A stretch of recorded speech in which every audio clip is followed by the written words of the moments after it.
आप एक सेब के कितने टुकड़े कर सकते हैं?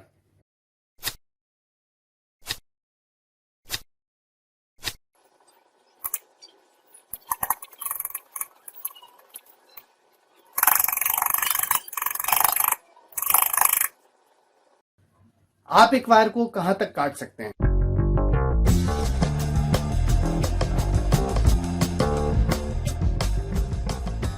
इस पूरे यूनिवर्स में हम किसी भी चीज को कहां तक काट सकते हैं? जो हमने इस तजर्बे में देखा कि हम एप्पल को भी एक हद तक काट सकते हैं और एक वायर को भी हम एक हद तक ही काट सकते हैं। उससे ज्यादा हमें काटने के लिए या तो हमें मशीनरीज की जरूरत पड़ेगी, लेकिन हम मशीनरीज को भी इस्तेमाल करते हुए उसको जो है बारीक से बारीक एक हद तक ही काट सकते हैं। उससे ज्यादा हम काट ही नहीं सकते। बिल्कुल यही तजर्बा आज से करीबन 2400 साल पहले एक साइंटिस्ट ने किया, जिनको हम कहते हैं डेमोक्रिटस। हाय, मेरा नाम है डेमोक्रिटस और मैंने इस यूनिवर्स को एक नई चीज के बारे में बताया था जिसको मैंने नाम दिया था ऑटोमॉस। लेकिन उस दौर में मेरे पास कोई टेक्नोलॉजी नहीं थी कि मैं अपनी ये थ्योरी सही साबित कर पाता। मेरे मुताबिक इस यूनिवर्स की सारी चीजें स्मॉलेस्ट पार्टिकल से बनी हुई होती हैं जिन्हें हम ख़त्म नहीं कर सकते, और ये सारे पार्टिकल्स एक ही किस्म के मटेरियल से बने हुए होते हैं, लेकिन इन सब का साइज और शेप अलग अलग होता है। लेकिन इनके इस तजर्बे से ये चीज साबित नहीं होती कि एटम्स दरअसल एग्जिस्ट करते थे उस जमाने के अंदर, क्योंकि उस वक्त इतनी हाई फाई टेक्नोलॉजी नहीं थी इंसान के पास। तो उस वक्त जो इनका ये आइडिया था वो रिजेक्ट कर दिया गया इस बेसिस के ऊपर कि इन्होंने जो कहा है उस चीज का कोई प्रूफ ही नहीं है। और आपको पता है, अगर आप साइंस पढ़ते हैं तो साइंस जो है वो सिर्फ और सिर्फ फैक्ट और प्रूफ की बुनियाद के ऊपर जो है वो चलती है। उसके बाद फिर हमारे मुस्लिम साइंटिस्ट जाबिर बिन हयान, जब मुसलमानों का एक बहुत बड़ा उरूज था इस पूरी दुनिया के ऊपर, और मुसलमान साइंटिस्ट जो है वो उभर के जो है वो सामने आ रहे थे दुनिया के, तो 7वीं सदी के अंदर एक साइंटिस्ट थे जिनका नाम है जाबिर बिन हयान। उन्होंने एक तजर्बा किया जो कि बहुत पहले से होता आ रहा था। जिस तरह के आप समंदर के पानी को जब बॉईल करते हैं तो उसमें जो हमारा जो पानी होता है वो स्टीम बन के निकल जाता है, और जो सॉल्ट होता है, जो सॉलिड होता है उसके अंदर, वो जो है रह जाता है तह के अंदर। तो जाबिर बिन हयान ने इस चीज़ को अपने दिमाग में रखते हुए हमारे जो नेचुरल जो फ्रूट होते हैं या फिर नेचुरल जो कुदरती उगी हुई सब्जियां हैं और जो बाकी चीज़ें हैं, उनके ऊपर उन्होंने तजर्बा करके इस चीज़ को एनालाइज किया कि जिस तरीके से हम कुदरती समंदर के पानी के अंदर से हम वाटर को अलग कर रहे हैं और सॉल्ट को अलग कर रहे हैं, तो इसी तरीके से जो हमारे जो नेचुरल फ्रूट हैं या फिर सब्जियां हैं उसके अंदर भी इसी तरीके का कुछ ना कुछ अलग निकलता होगा। तो उन्होंने इस तजर्बे की बुनियाद से उन्होंने इसको एनालाइज किया, चीज़ों को एक्सपेरिमेंट करते हुए उन्होंने देखा कि उन चीज़ों के अंदर से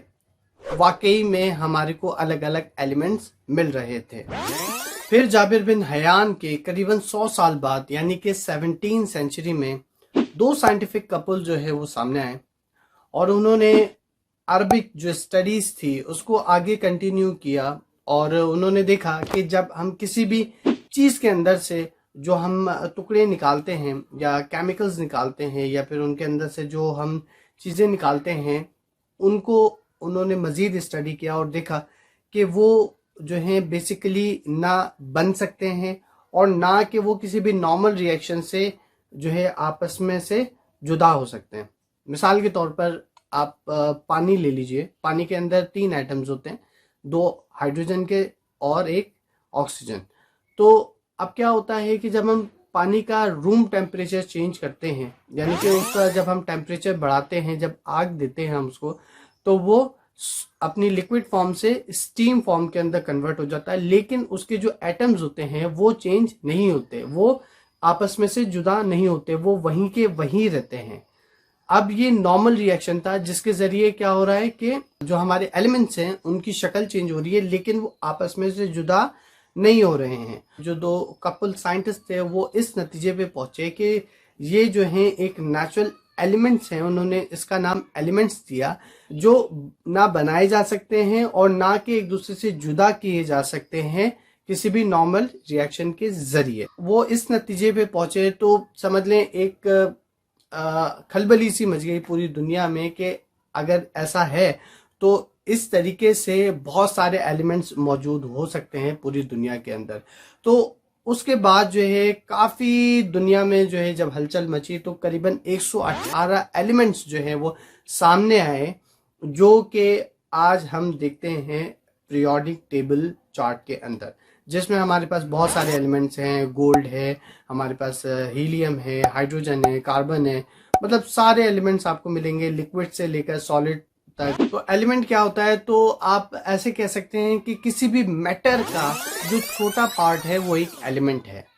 अब मैटर की एक छोटी डेफिनेशन है, मैं आपको बता देता हूँ कि मैटर जो है वो चीज़ होती है जिसका एक वजन हो और वो जगह घेरे। जिस तरीके से कि ये मेरे पास मार्कर है, इसका एक वजन है, सही है, और ये एक जगह घेर रहा है। अगर मैं इसको किसी बैग में डालूंगा तो जाहिर है एक जगह घेर रहा है ना, ये पूरी, बल्कि आप यूनिवर्स उठा लें, पूरी आप दुनिया उठा लें तो उसके अंदर एक इसकी अपनी एक जगह है, ऐसी है ना। तो मैटर की यही डेफिनेशन है। अब इस मैटर के अंदर जब मैं जाऊंगा तो मुझे एलिमेंट्स मिलेंगे। अब उस एलिमेंट्स के जरिए हमें पता चलेगा कि ये किस चीज से बना हुआ है, इसके अंदर कौन कौन से एटम्स जो है वो इस्तेमाल हुए हुए। अब डिफरेंट टाइप ऑफ एलिमेंट जो है वो रूम टेम्परेचर के ऊपर या फिर उनका जब टेम्परेचर हम चेंज करते हैं तो वो अलग अलग शक्ल इख्तियार कर सकते हैं। जैसे कि मैंने आपको बताया कि जब हम लिक्विड पानी को जब हम उसको हीट देते हैं तो वो स्टीम की शक्ल के अंदर आ जाता है, हम उसका टेम्परेचर चेंज कर देते हैं, ठीक है। अब इसी तरीके से अब इसी चीज को हम रिवर्स करके देखते हैं कि रूम टेम्परेचर के अंदर जब दो हाइड्रोजन और एक ऑक्सीजन का एटम मिलेगा तो हमारा पानी बन जाएगा।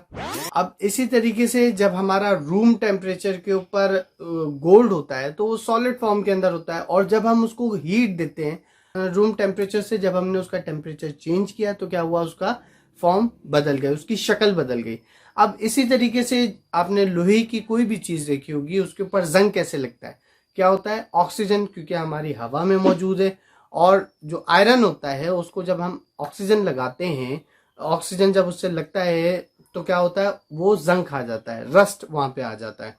तो अब ऑक्सीजन तो रस्ट से बचाने के लिए हम क्या करते हैं, लोहे के ऊपर हम कलर कर देते हैं या फिर सीलर या फिर कुछ भी हम ऐसा लगा देते हैं जिससे जो है वो ऑक्सीजन जो है वो डायरेक्ट लोहे से जो है वो कांटेक्ट में ना आ सके, ताकि हमारा जो जंग है वो लोहे के ऊपर ना लगे। जैसे कि जब हमने पानी को स्टीम के अंदर कन्वर्ट किया और स्टीम से दोबारा जब हमने उसको पानी के अंदर कन्वर्ट किया उसकी शक्ल को, तो क्या हुआ, हमारी जो एलिमेंट्स थे वो उतने के उतने ही रहे, ना वो कम हुए ना वो ज्यादा हुए। तो एलिमेंट्स, इसी बुनियाद के ऊपर उन्होंने ये बात कही कि एलिमेंट्स को हम क्रिएट नहीं कर सकते और नॉर्मल रिएक्शन के जरिए हम उनको आपस में से जुदा नहीं कर सकते, लेकिन चाहे तो कर सकते हैं, लेकिन उसके लिए एक अलग प्रोसेस है। मैथमेटिकली या फिर थ्योरेटिकली हमारे को पता चल चुका था कि एटम जो है वो एग्जिस्ट करते हैं इस दुनिया के अंदर, लेकिन आज जो हमारे पास स्मार्ट टेक्नोलॉजी है उसके ज़रिए हमने इस चीज़ को आइडेंटिफाई कर लिया है कि एटम्स जो हैं वो इस दुनिया के अंदर मौजूद हैं, और इस चीज़ से हमें ये पता चल गया कि एटम्स जो हैं वो एक एंड है जहाँ पे हम उसको तोड़ नहीं सकते। तो आज की वीडियो में बस इतना ही था, मिलते हैं इस वीडियो के नेक्स्ट पार्ट में। अपना ख्याल रखिएगा, अल्लाह हाफ़िज़।